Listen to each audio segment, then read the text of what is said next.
My sister humiliated me at a family dinner, calling me a loser in front of her wealthy boyfriend despite me funding her entire lifestyle. Heartbroken, I make sure you're subscribed to see it through to the end. We're always curious. Where in the world are you all watching from today? Let us know in the comments. The uniform. I checked my reflection in the rearview mirror of my beat-up sedan. They looked like they could cut you.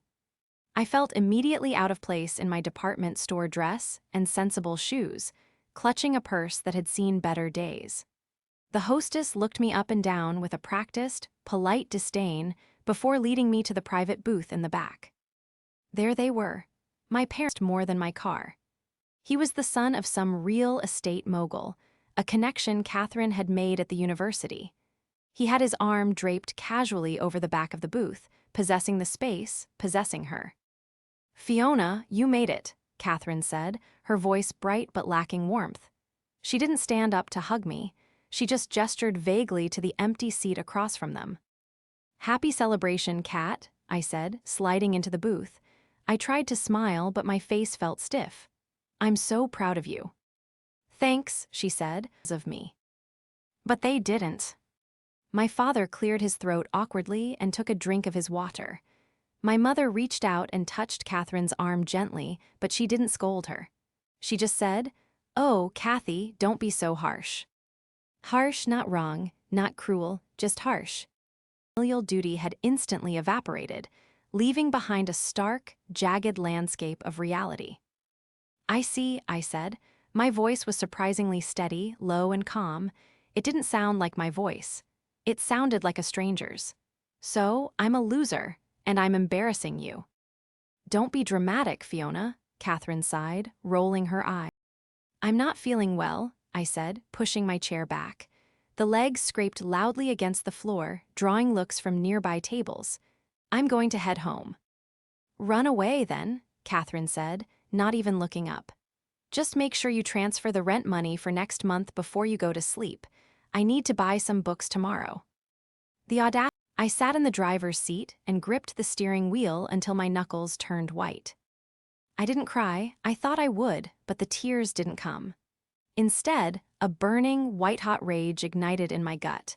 It's studio apartment, the one with the leaky faucet and the drafty window. I sat on the edge of my bed. I pulled out my phone. I opened my banking app. There it was, the joint account. Catherine's Future, I had named it. I scrolled through the transaction history.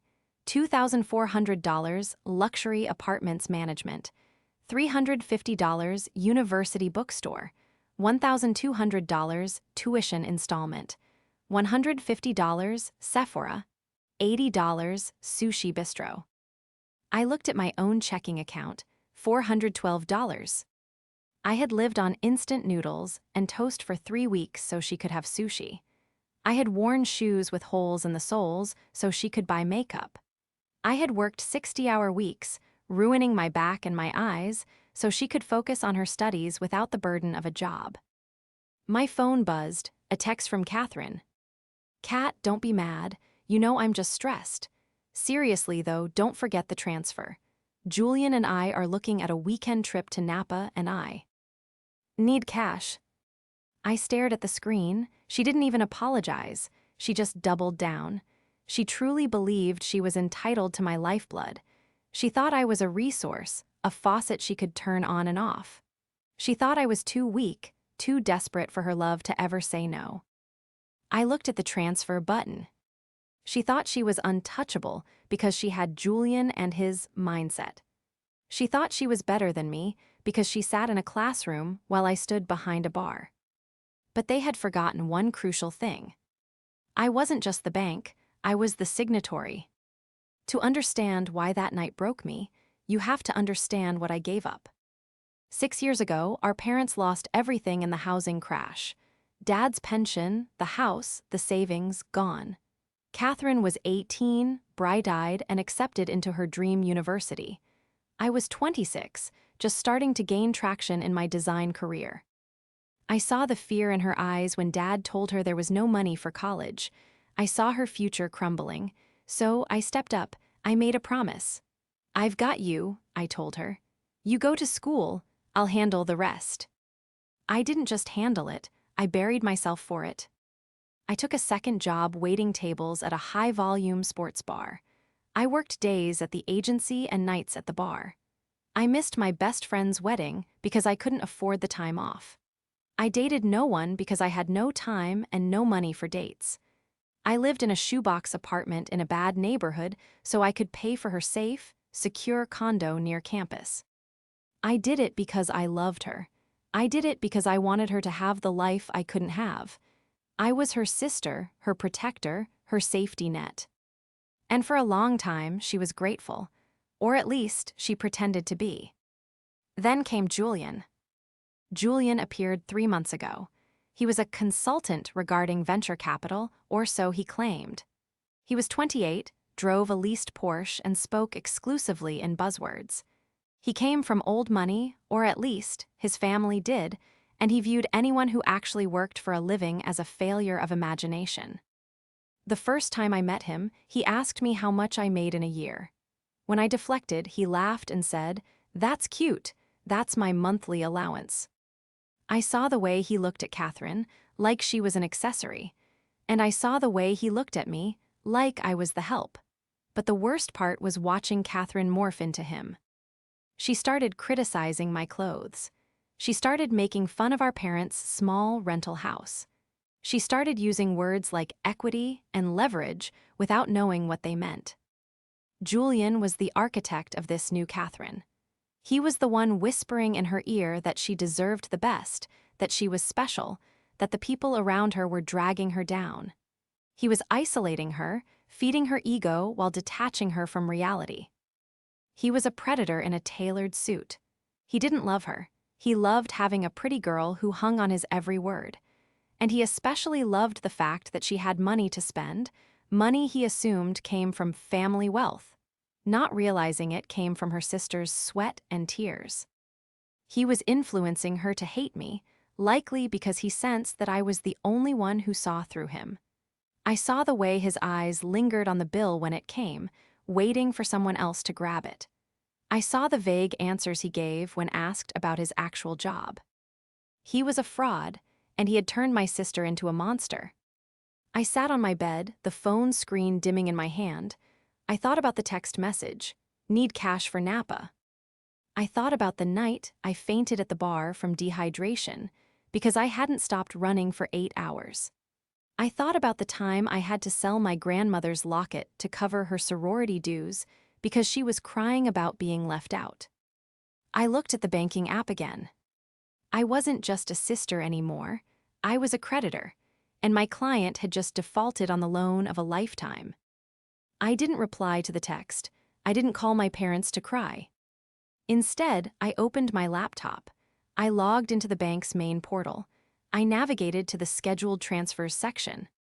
Monthly rent, $2,400 active.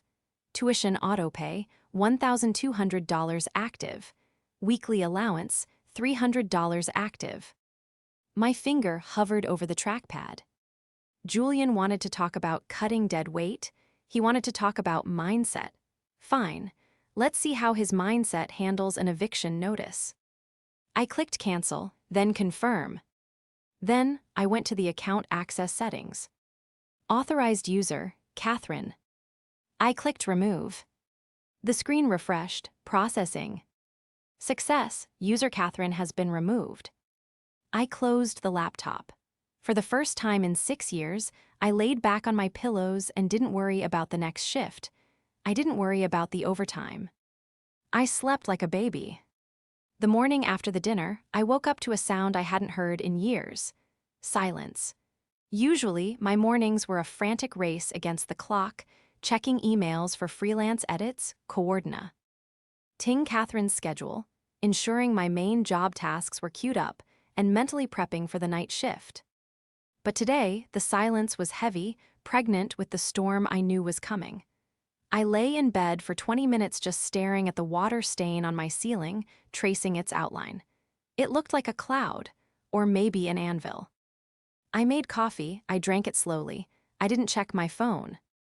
When I finally turned it on around 10:00 a.m., the notifications cascaded in like a digital avalanche. Missed calls from Catherine, texts from Catherine, a few confused texts from my mother asking if I was okay. I ignored them all. Instead, I focused on the one notification that mattered. An automated email from the bank, scheduled transfer failed, insufficient authorization.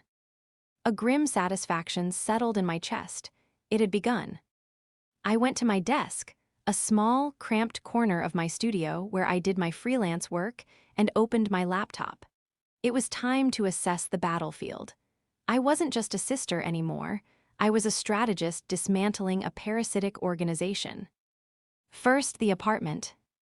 I called Mr. Henderson, the landlord of the luxury complex where Catherine lived. He was a sweet, older man who had always liked me because I paid the rent 3 days early, every single month for 3 years. "Fiona," he answered on the second ring, his voice cheerful. "I was just about to call you. There seems to be a glitch with the autopay for Unit 4B, it bounced this morning." "It wasn't a glitch, Mr. Henderson," I said, my voice steady, though my heart was thumping against my ribs. "I canceled the payment." There was a pause. "Oh, is everything all right?" "I'm no longer financing the tenant in Unit 4B, I said formally. "As the leaseholder, I'm giving you notice. I will be terminating the lease at the end of this billing cycle. I'm willing to pay the penalty fee for breaking the contract early." "Fiona," he sounded concerned, "you know that means Catherine will have to vacate in 30 days. Does she know?" "She will soon," I said.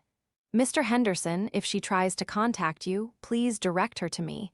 Do not accept partial payment from her. The lease is in my name, and I am closing it." "I understand," he said, his tone shifting to professional neutrality.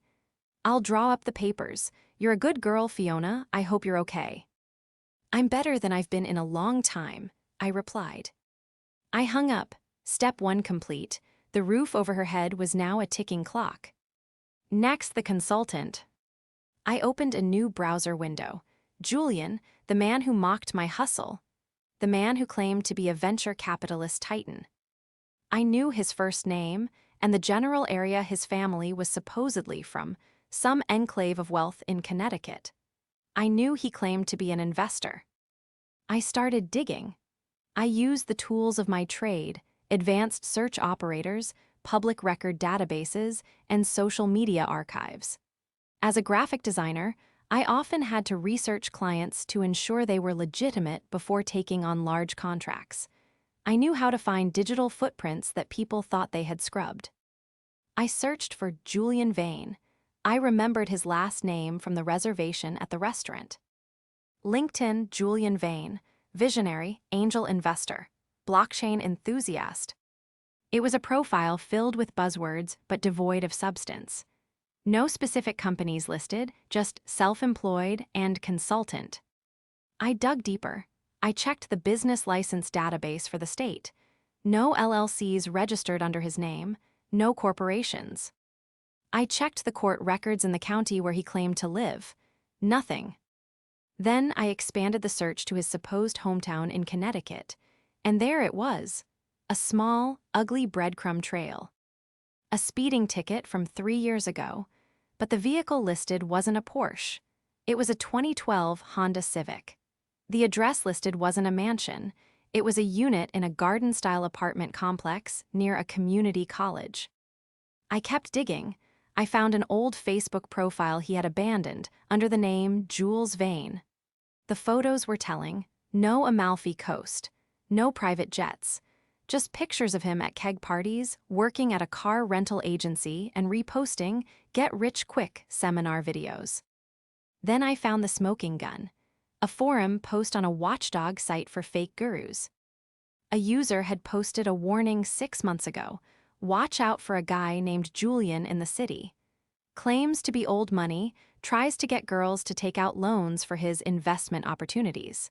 He's a grifter. His dad isn't a mogul. He manages a hardware store in Hartford. I sat back in my chair, the glow of the screen illuminating my face.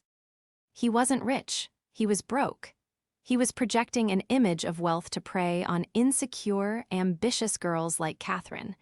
He was likely living off her, or rather, living off me, while pretending to be her benefactor. He called me a loser. He called me dead weight. I took a screenshot, then another. I started a folder on my desktop named the Reset. Yips.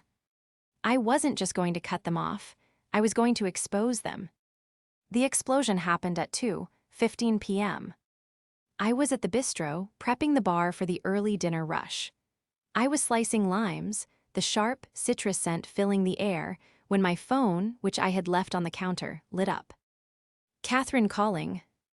It rang and rang and rang. I let it go to voicemail. 2 seconds later, Catherine calling. I wiped my hands on a towel and picked it up. I took a deep breath, centering myself. I needed to be the rock that the wave broke against. Hello.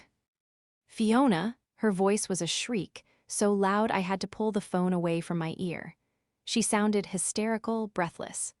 What the hell is going on? My card was declined. I'm at the Apple store. I'm trying to buy the new iPad for class, and the guy said insufficient funds in front of everyone. I know, I said calmly. I canceled the transfer. You what? Her voice dropped an octave, trembling with shock. What do you mean you canceled it? Fix it. Fix it right now. There's a line behind me, Fiona. You are embarrassing me. I'm embarrassing you? I repeated, my voice low and dangerous. Strange. Last night you said I was the embarrassment. You said I was a loser. You said I needed to realize how pathetic my situation was.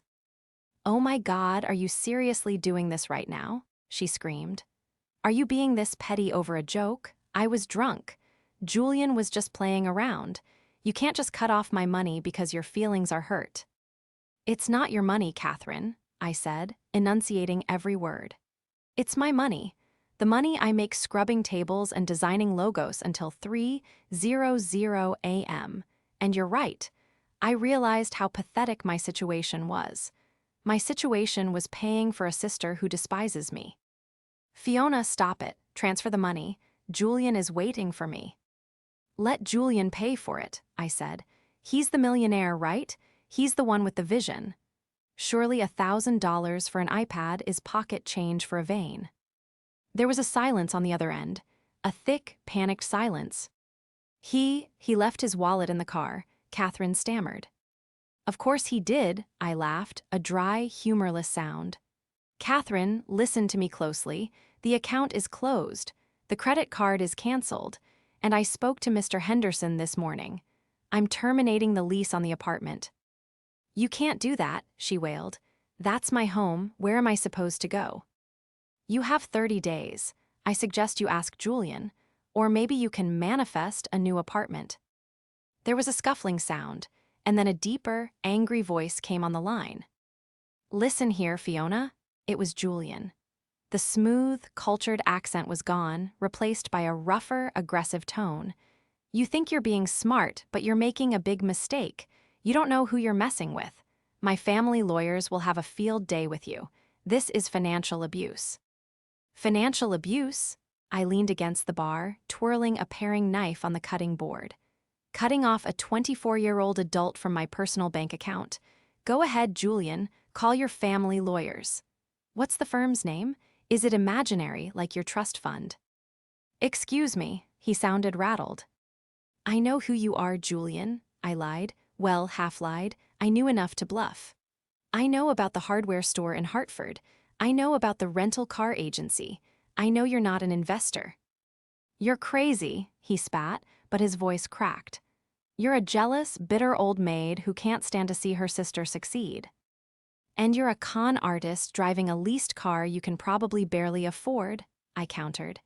Here is the reality check. The tap is dry. The Bank of Fiona is closed permanently. If you really love her, you support her. But we both know you won't because you're broke.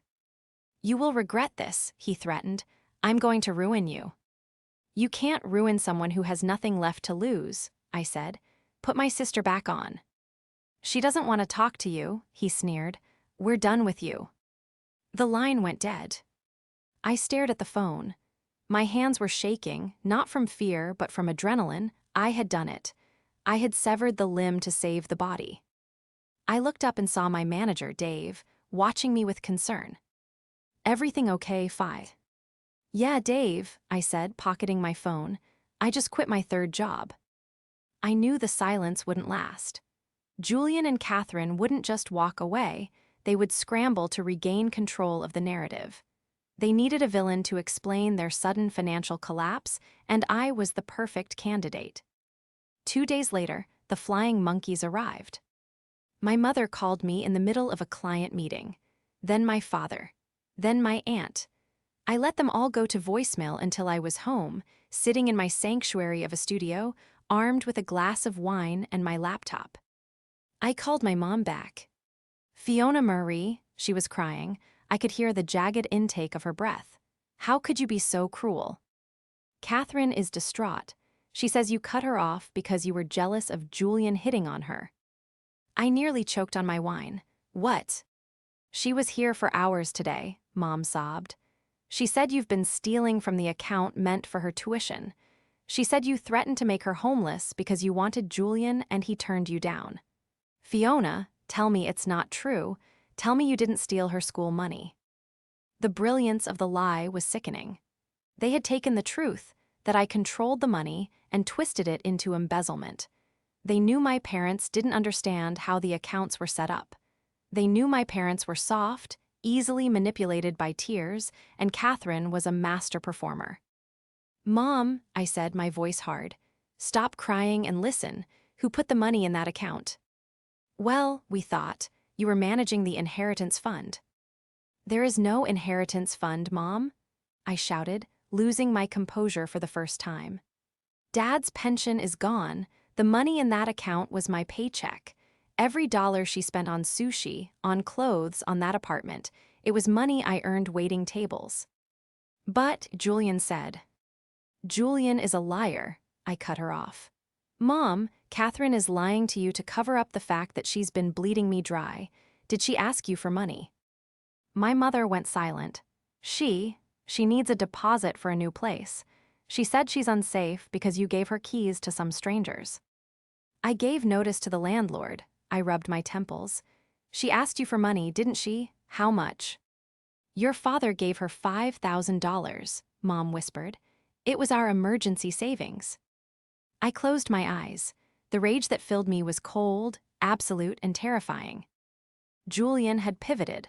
When I cut off the supply, he didn't leave. He just moved to the next available host. He was draining my aging parents now. He was taking their safety net, their medical emergency fund, to maintain his facade. "Mom," I said, my voice deadly calm, "do not give her another cent. Do you hear me?" "But she's your sister." "I am coming over on Sunday for the barbecue," I said, "and I am going to show you everything. Tell Catherine to be there. Tell Julian to be there. Tell them I want to apologize." "Oh, good," Mom sounded relieved, completely missing the tone of my voice. "Yes, we need to heal this family. I knew you would do the right thing." "I am going to do the right thing," I promised. I hung up. I had 3 days until Sunday. I needed to build a case so watertight that even my denial-ridden parents couldn't ignore it. I needed to destroy Julian completely. I went back to my receipts folder. It wasn't enough to just know he was a fraud. I needed to prove he was dangerous. I paid for a background check service, the expensive kind used by private investigators. I ran Julian Vane again, but this time I used the address I found on the traffic ticket. The results populated. Julian Vane, aka Julian Vance. Civil judgments, 3 defaulted loans, $45,000. Restraining order, filed 2022, dismissed. He had changed 1 letter of his last name. Just enough to obscure the search results for a casual Googler, but not enough to hide from a deep dive. I found the lawsuits. 1 was from a credit union, 2 were from individuals' women, small claims court, unpaid personal loans. I managed to find one of the women on Instagram. I sent a DM. "Hi, I think I'm dealing with Julian Vance. He's dating my sister. Did he tell you he was an investor? She replied within an hour. Run. He got me to take out a personal loan for a crypto startup and vanished. He's a leech. I took screenshots. Then, I downloaded every single bank statement from the last 4 years. I highlighted every transfer from my personal account to the joint account. I highlighted every purchase Catherine made. Gucci, Prada, the Ritz-Carlton. I printed it all out. I went to Kinko S. I bought a binder, a red one. I organized the sections. The source of funds, my pay stubs matching the transfers to her. The expenditures, her luxury spending versus my grocery bills. The Julian file, the court records, the traffic tickets, the DM from his ex-victim, the forum posts exposing him. The lease, the document showing I was the sole financial guarantor. I placed the binder in my bag. It weighed about 3 pounds. It felt like a weapon. They wanted to paint me as the jealous, petty sister. They wanted to take my parents' last dime. I was about to turn their family barbecue into a funeral for their lies. The family barbecue was an annual tradition held in my aunt's backyard, a sprawling lawn that had hosted every birthday and graduation for the last 20 years. Today, the air smelled of charcoal and sweet marinades, a nostalgic scent that usually brought me comfort. Today, it smelled like a battlefield. I arrived late. I wanted everyone to be there. I wanted the audience seated. When I walked through the side gate, the chatter died d. Own, my aunt, uncle, 2 cousins, my parents, Catherine and Julian were all seated around the patio table. They looked up at me with varying expressions. My parents looked hopeful, my aunt looked judgmental, and Catherine and Julian looked smug. Catherine was wearing a new dress. I recognized the brand. It cost at least $300. Paid for, no doubt, by my father's emergency fund. Fiona, my dad stood up, wiping his hands on a napkin. Glad you made it. Come, grab a plate. I'm not hungry, Dad, I said, walking to the head of the table. I didn't sit down. I placed the red binder on the glass tabletop with a heavy thud. We were just talking about how you were going to apologize, Catherine said, sipping her iced tea. She looked at Julian, who gave her an encouraging nod. About how you've been confused. I am confused about one thing, I said, my voice projecting clearly across the yard. I'm confused as to why Julian Vance is sitting at this table eating my father's food when he owes $45,000 to 3 different creditors. The silence that fell was instant and absolute. Julian froze, his fork halfway to his mouth. Excuse me. Julian Vance, I repeated. Not Vane. You changed your name on social media, but you forgot to change it on your civil court judgments. I opened the binder. I didn't hand it to my parents. I opened it to the page with the court documents and held it up. 3 judgments, I read aloud. 1 from a credit card company, 2 from women you dated. Unpaid personal loans. Is that your investment strategy, Julian? Dating women and stealing their credit? This is ridiculous. Julian stood up, his face flushing red. These are forged. Who do you think you are? Sit down, I snapped. It was the first time I had ever raised my voice at a family gathering. The authority in my tone shocked him into a momentary pause. I turned to my parents. Mom, Dad, you think I stole Catherine's money? Look at this. I flipped to the first section, source of funds. This is my pay stub from the bistro. Date, March 12th. Amount, $1,200. This is the deposit into Catherine's account. Date, March 13th. Amount, $1,200. I flipped the page. April, May, June, every single month for 4 years. Look at the names on the transfers. Fiona, Fiona, Fiona. My mother stood up, her hands trembling as she looked at the pages. She saw the numbers. She saw the truth in black and white. Now let's look at what she spent it on, I continued, flipping to the expenditure section. While I was eating instant ramen, Catherine spent $300 at Sephora. While I was driving a car with no AC, she spent $400 on a spa day. I looked at Catherine. Her smugness was gone. Her face was pale, her mouth slightly open. And finally, I turned to the last page, the screenshot of the DM from Julian's ex-girlfriend. This is from a woman named Sarah. She says Julian convinced her to take out a loan for a crypto startup and then vanished. Does that sound familiar, Mom? Did Catherine ask you for money for a deposit? My father turned slowly to look at Julian. My father was a quiet man, a gentle man, but he had worked in a factory for 30 years to build what little he had. He knew the look of a con man. Is this true? Dad asked, his voice low. Mr. Davis, please, Julian stammered, holding up his hands. Fiona is clearly mentally unstable. She's doctored these documents. I'm a venture capitalist. What's the name of your firm? I challenged. What's your EIN? What's your business address? Because the state of Connecticut has no record of you. Julian looked around the table. He saw the doubt in my uncle's eyes. He saw the horror in my mother's. He saw the game was over. You're all crazy, Julian sneered, throwing his napkin on the table. I don't need this. I have investors waiting for me in the city.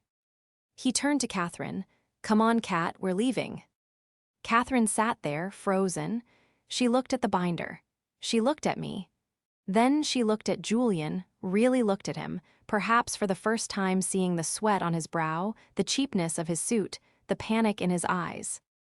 You said you were paying for the Napa trip, she whispered, but you asked me to put the deposit on my card. It was a liquidity issue, Julian shouted. God, are you stupid? Come on. He reached out to grab her arm.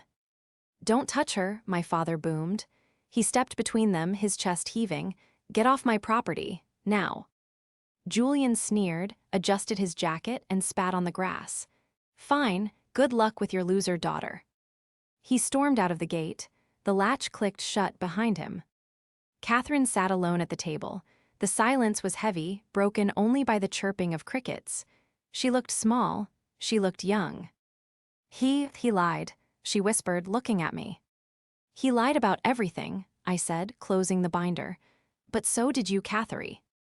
You lied to Mom and Dad about me. You called me a thief. She burst into tears, ugly, heaving sobs that shook her shoulders. I'm sorry, she wailed. I'm so sorry. I wanted to be someone. He made me feel special. I looked at her and I felt nothing. The anger was gone, but the love hadn't returned yet. It was just a hollow space where my sister used to be. I'm leaving, I said to my parents. I suggest you check your bank accounts and change your passwords. And Catherine, the eviction notice stands. You have 27 days. The fallout was swift and brutal. My parents, to their credit, apologized profusely. They were horrified at how easily they had been duped, ashamed that they had believed the worst of me. They offered to pay me back the money they had given Catherine, but I refused.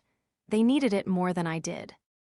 Catherine was forced to move back home into her childhood bedroom. The humiliation of losing her luxury apartment and her wealthy boyfriend broke her. She dropped out of grad school for a semester, unable to face the reality of her situation. She got a job, a real job. She's working as a receptionist at a dental office. We didn't speak for 3 months. When we finally did, it was because she showed up at my door with an envelope. Inside was $300. It's not much, she said, looking at her shoes. She looked different, tired, humbled. She wasn't wearing designer clothes, she was wearing jeans and a t-shirt. But it's my first paycheck. I want to start paying you back. I looked at the money. It was a drop in the ocean of what I had spent, but the gesture was monumental. Thank you, I said. I was awful, she said, tears welling up in her eyes. I was so insecure and he fed on it. I treated you like dirt and you were the only one holding me up. Yes, you did, I said, and yes, I was. We aren't best friends again. Not yet. Trust takes years to build and seconds to break, and we are still in the construction phase. But she is learning the value of $1, and more importantly, the value of loyalty. As for Julian, my background check wasn't just for show. I forwarded the information about his fake investments to the State Attorney General's Fraud Division. Last I heard, he was facing charges for soliciting investments without a license and fraud. He wasn't living in a penthouse, he was likely looking at a cell. And me. I finally quit the bistro. With Catherine off my payroll, my design income was more than enough to support myself. I moved into a nicer apartment, one with a balcony and no water stains. I started taking weekends off. I started dating. I bought myself a new dress. Not for a party, not for anyone else, just for me. Sometimes, the best investment you can make is in yourself. And the highest return comes when you finally cut your losses.